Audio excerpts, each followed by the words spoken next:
에스라서 6장 13절. 다리오 왕의 조서가 내림에 유브라데강 건너편 총독 다뜨네와 스달 보스네와 그들의 동관들이 신속히 준행하니라. 유다 사람의 장로들이 선지자 학개와 이또의 손자 스가랴의 권면을 따랐으므로 성전 건축하는 일이 형통한지라. 이스라엘 하나님의 명령과 바사왕 고레스와 다리오와 아닥사스다의 조서를 따라 성전을 건축하며 일을 끝내되 다리오 왕 제6년 아달월 3일에 성전 일을 끝내니라. 이스라엘 자손과 제사장들과 레위 사람들과 기타 사로잡혔던 자의 자손이 즐거이 하나님의 성전 봉헌식을 행하니, 하나님의 성전 봉헌식을 행할 때 수소 100마리와 수양 200마리와 어린 양 400마리를 드리고 또 이스라엘 지파의 수를 따라 수염소 12마리로 이스라엘 전체를 위하여 속죄제를 드리고 제사장을 그 분반대로 레위 사람을 그 순차대로 세워 예루살렘에서 하나님을 섬기게 하되 모세의 책에 기록된 대로 하게 하니라. 사로잡혔던 자의 자손이 첫째 달 14일에 유월절을 지키되 제사장들과 레위 사람들이 일제히 몸을 정결하게 하여 다 정결함에 사로잡혔던 자들의 모든 자손과 자기 형제 제사장들과 자기를 위하여 유월절 양을 잡으니 사로잡혔다가 돌아온 이스라엘 자손과 자기 땅에 사는 이방 사람의 더러운 것으로부터 스스로를 구별한 모든 이스라엘 사람들에게 속하여 이스라엘의 하나님 여호와를 찾는 자들이 다 먹고 즐거움으로 이래 동안 무교절을 지켰으니 이는 여호와께서 그들을 즐겁게 하시고 또 아스루 왕의 마음을 그들에게로 돌려 이스라엘의 하나님이신 하나님의 성전 건축하는 손을 힘있게 하도록 하셨음이었더라. 아멘. 오늘 이 말씀을 통해서 우리에게 베푸시고 가르쳐 주시고 깨닫게 하신 은혜가 우리 모두에게 깨달아지는 은혜가 있기를 바랍니다. 저는 이 말씀 제목을요, 형통한 삶의 조건이라고 한번 생각해 봤어요. 어떻게 하면 형통하게 될 것인가? 오늘 14절의 말씀을 우리 함께 읽겠습니다. 14절이요. 시작. 유다 사람의 장로들이 선지자 학개와 이또의 손자 스가랴의 권면을 따랐으므로 성전 건축하는 일이 형통한지라. 이 신자의 삶에 형통을 추구하고 형통을 우리가 소망하죠. 형통했으면 좋겠다, 이렇게 생각합니다. 자, 이렇게 형통한 삶이 이루어지려면 우리의 삶에는 무엇이 필요할까요? 첫 번째는 하나님의 지지와 도우심이 필요합니다. 어제 본문에 보니까 다리오 왕이 조서를 내려서 이스라엘 백성들이 성전 건축하는 일에 나에게 들어오는 세금을 그들로 주어서 부족한 대로 필요한 대로 말만 하면 매일 주라는 거예요. 그리고 그들에게 성전이 다 건축된 뒤에 제사를 드려야 할 때, 즉 우리로 말하면 예배를 드려야 할 때 필요한 숫송아지, 숫염소, 양, 무엇이든 그들에게 필요한 대로 포도주든 올리브유든 필요한 대로 다 공급해 주라. 이렇게 하나님께서 때가 되니까 하나님의 때를 따라서 이렇게 지지하시고 도와주시고 모든 돕는 자들을 붙여 주셨습니다.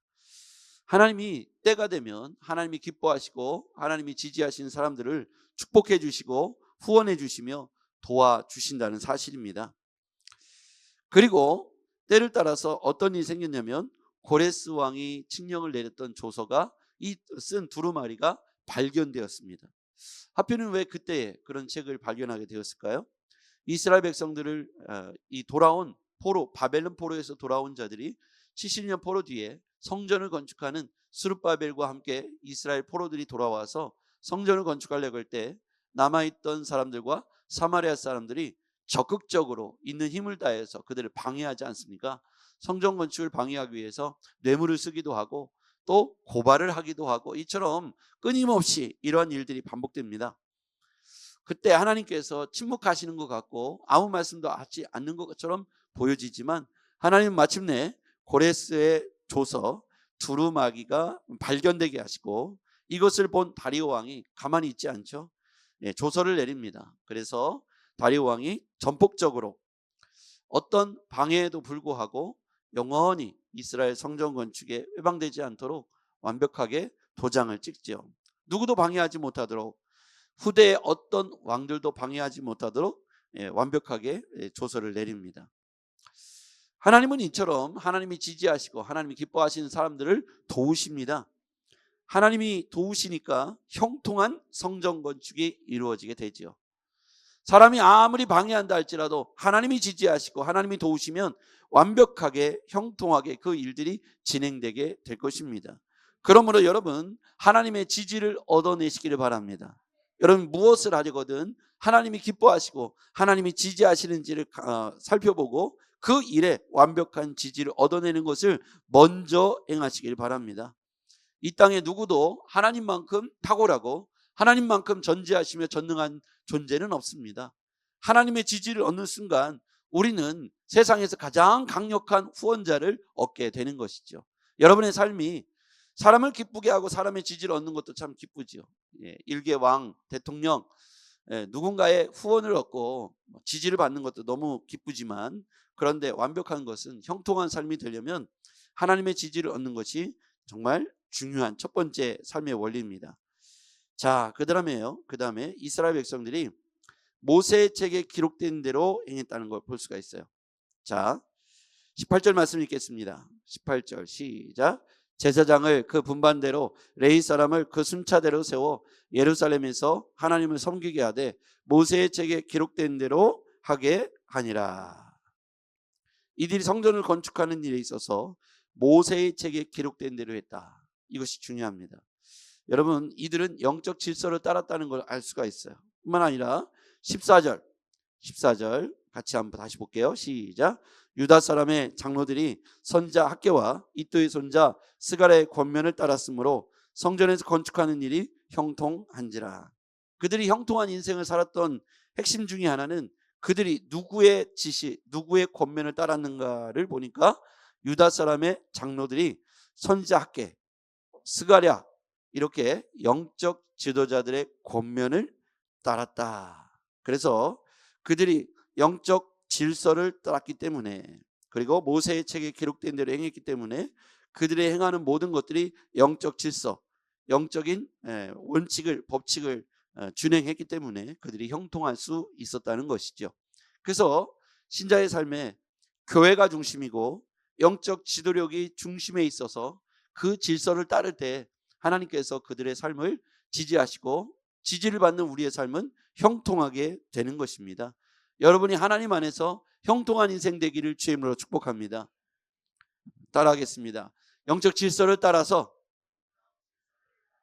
하나님 앞에서 형통한 인생이 되리라. 아멘. 이들은 또한 새로운 영적 질서를 따르고 새로운 출발점 앞에서 유월절을 지킵니다. 19절 같이 봐요. 시작.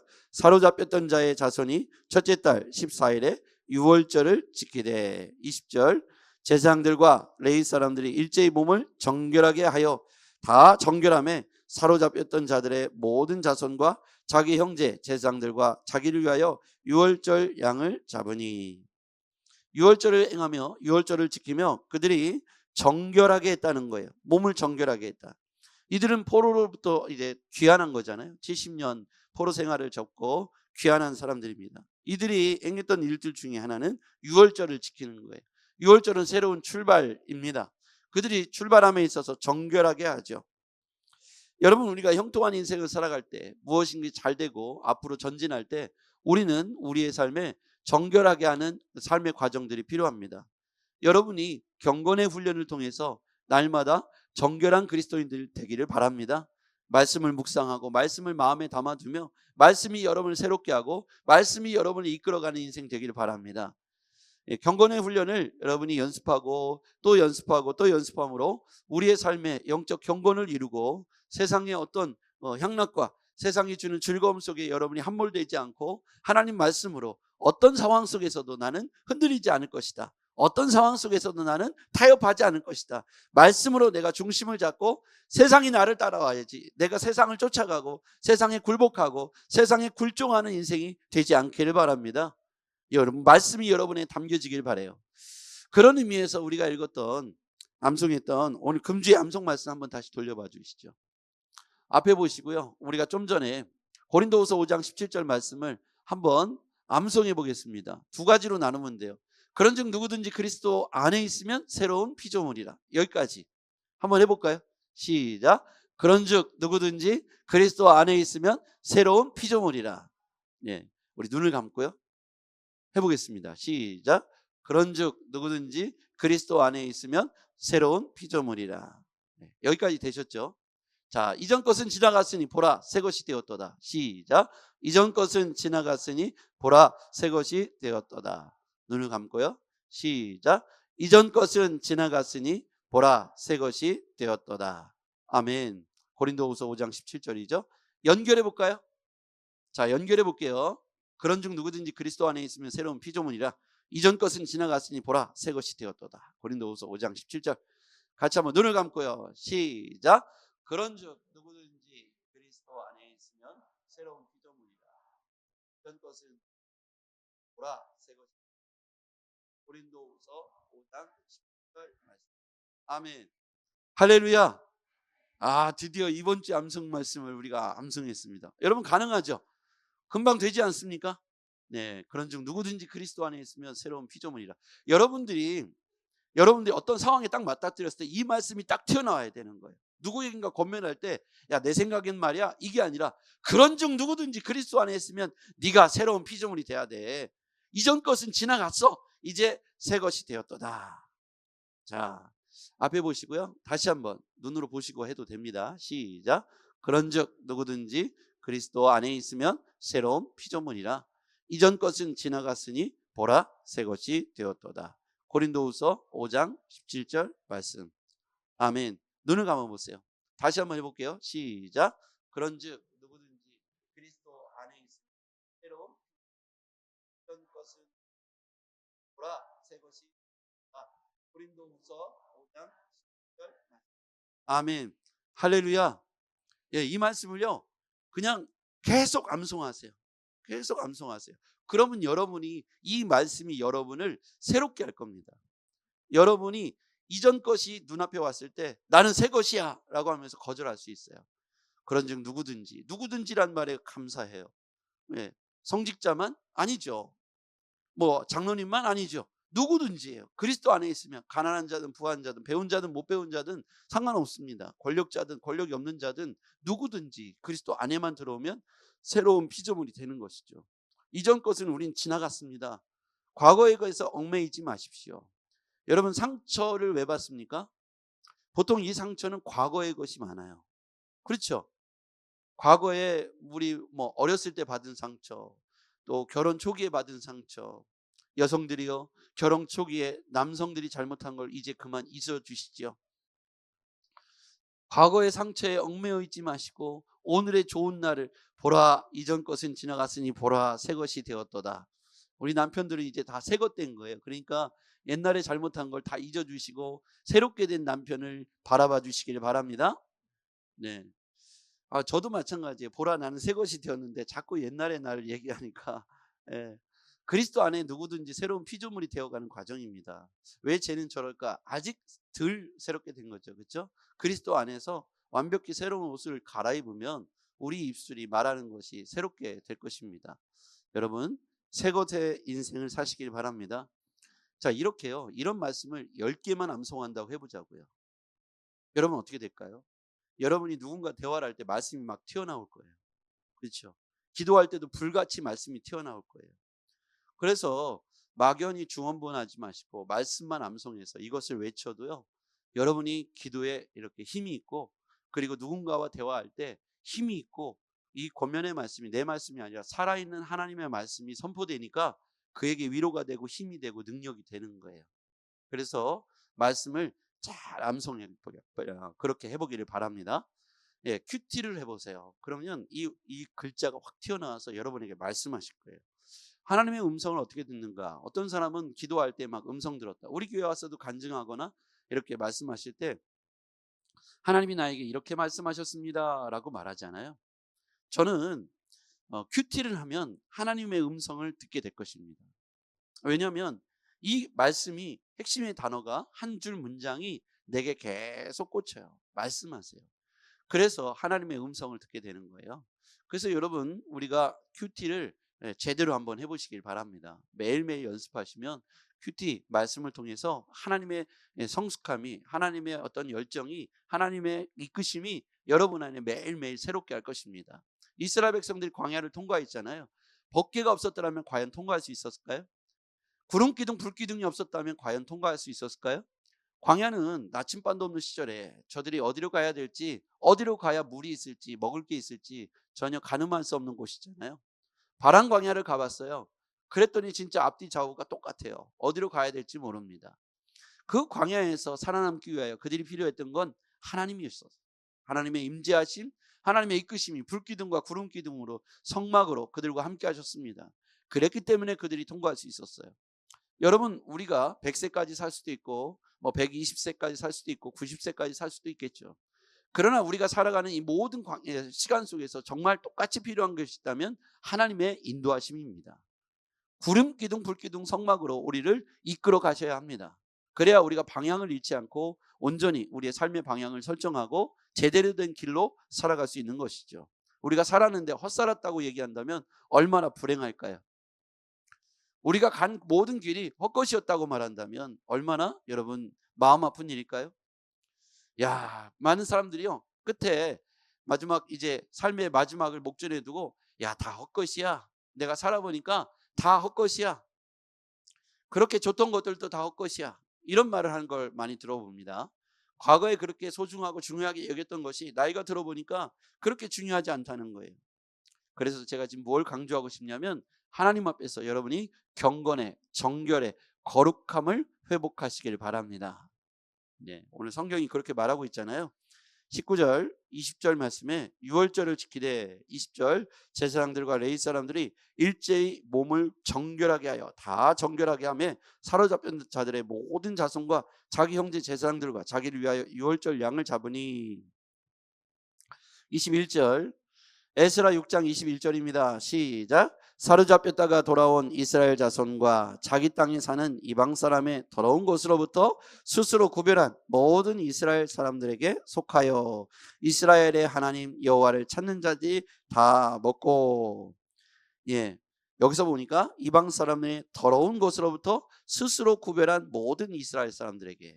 여러분, 하나님 앞에서 여러분이 누구입니까? 여러분 누구입니까? 그리스도인이잖아요. 그러니까 하나님의 백성입니다. 한번 따라하겠습니다. 나는 하나님의 자녀다. 할렐루야. 나는 하나님의 자녀다. 이걸 잊지 말아야 돼요. 나는 하나님의 자녀다. 제가 들은 얘기인데요, 육사생도들이 방학 때 이렇게 군사훈련을 받기 위해서 훈련소에 입소를 해서 화생방을 합니다. 화생방을 할 때, 화생방을 하면 막 눈물 콧물이 다 튀어나오고 견딜 수 없는 최루가스에 고통스러운 그 방 안에서 막 서로 막 땅을, 어떤 사람은 머리를 막 벽에 부딪히기도 하고, 그렇게 고통스럽죠. 눈물 콧물을 쏟고요, 눈을 뜰 수가 없습니다. 그때 조교가 이런 말을 해요.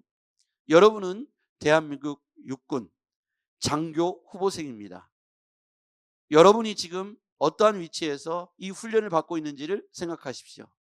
그랬더니 엎드려서 막 눈물 콧물을 빼고 있던 사람들이 차렷 정자세를 하고 그 자리에서 눈물 콧물을 참고 있었다는 거예요. 여러분, 우리가 누구입니까? 하나님의 자녀입니다. 부끄럽지 않은 그리스도인들 되기를 주의 이름으로 축복합니다. 돈에 굴종하고 명예에 굴종하고 권력 앞에 굴종하는 것이 아니라 우리가 무릎을 꿇어야 할 대상은 전능하신 하나님 한 분이신 줄 믿습니다. 그러므로 세상 권력과 물질에, 세상의 향락에 여러분이 노예되지 마시고 그리스도인, 하나님의 자녀라고 하는 정체성을 분명히 하고 어떤 상황 속에서도 노라고 죄의 유혹을 거절할 수 있는 신자의 삶을 사시길 바랍니다. 하나님께서 그랬더니 어떻게 도우셨습니까? 22절 같이요. 시작. 즐거움으로 이래 동안 무교절을 지켰으니 이는 여호와께서 그들을 즐겁게 하시고 또 왓스루 왕의 마음을 그들에게로 돌려 이스라엘의 하나님이신 하나님의 성전 건축하는 손을 힘있게 하도록 하셨음이었더라. 아멘. 여기서 보니까 아스루 왕의 마음을 돌려, 그들에게로 돌려 이스라엘 하나님이신 하나님의 성전 건축하는 손을 힘있게 하도록 하셨다. 아스루 왕의 마음조차 돌리죠. 여러분, 우리가 보니까 이 고레스는 누구냐면 바사왕, 오늘날 말하면 페르시아이죠.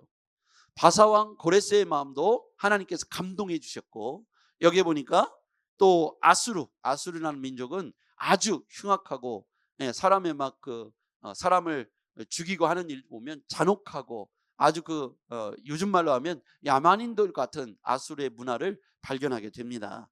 그런데 역사 속에 이 아수르 왕이 하나님 앞에 감동되어서 왕의 마음을 그들에게로 돌려놓으신 하나님으로 말미암아 하나님의 성전 건축하는 손을 힘있게 하도록 돕도록 했다는 거예요.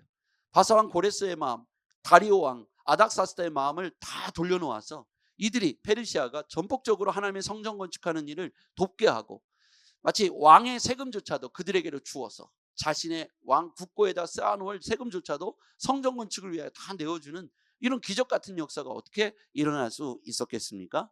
하나님께서 그들에게 성령으로 감동시켜 주셨기 때문입니다. 하나님의 감동을 얻은 이방 왕이 그들의 마음을 바꿔서 이스라엘의 성전 건축을 돕도록 하고, 성전 건축된 이후에는 그들에게 재물을 마음껏 매일매일 내주어서 하나님을 마음껏 예배하고 왕과 백성들을 위하여 기도하게끔 그들에게 성전뿐만 아니라 재물들도 매일매일 달라는 대로 다 내주라고 다리오 왕이 조서를 반포하죠. 그리고 이것에 다른 이견을 제시하는 사람들은 그 가족들과 그 모든 가문들을 멸족시키겠다고 선언을 했습니다. 이런 놀라운 선언에는 하나님이 그들 가운데 부어주신 성령의 감동이 있었기 때문입니다. 이처럼 성령이 감동하시니까 이방왕 바사왕 고레스도 그리고 아수르 왕도 마음의 감동을 얻으니까 하나님의 성전 건축의 동역자가 되더라는 것이죠. 여러분, 하나님의 지지를 얻어내면 이와 같이 주변에 반대할 수밖에 없던 사람들도 여러분을 향한 절대적 지지자들로 바뀌어지게 될 것입니다. 하나님을 기뻐하고 하나님의 선한 동역자들이 여러분 주변에 널려 있습니다. 여러분, 하나님 편에 지지를 얻기를 바랍니다. 하나님이 기뻐하시는 가정, 기뻐하시는 삶, 기뻐하시는 사업장이 되기를 주의 이름으로 축복합니다. 그렇게만 되면 여러분, 바사왕도 또 아수르 왕도 여러분을 또 성전 건축을 지지한 것처럼 우리 삶을 하나님께서 그들을 통해서 우리를 돕고 새롭게 하시고 힘있게 하실 줄 믿습니다. 기도하겠습니다. 전능하신 아버지 하나님, 감사합니다. 하나님께서 오늘 우리에게 이와 같이 놀라운 은혜를 말씀해 주셨습니다. 아버지 하나님, 이제로부터 우리의 삶 가운데 능치 못할 일이 없음을 고백하고 우리가 하나님께 받은 바 은혜를 따라 그저 영적 질서를 따라 그리스도인임을 부끄럽게 생각하지 않고 당당하게 여겨 삶의 자리에서 정체성을 가지고 하나님을 기쁘시게 하나님께 지지를 얻어낼 수 있는 우리의 삶이 되게 하여 주시옵소서. 예수님의 이름으로 기도했습니다. 아멘.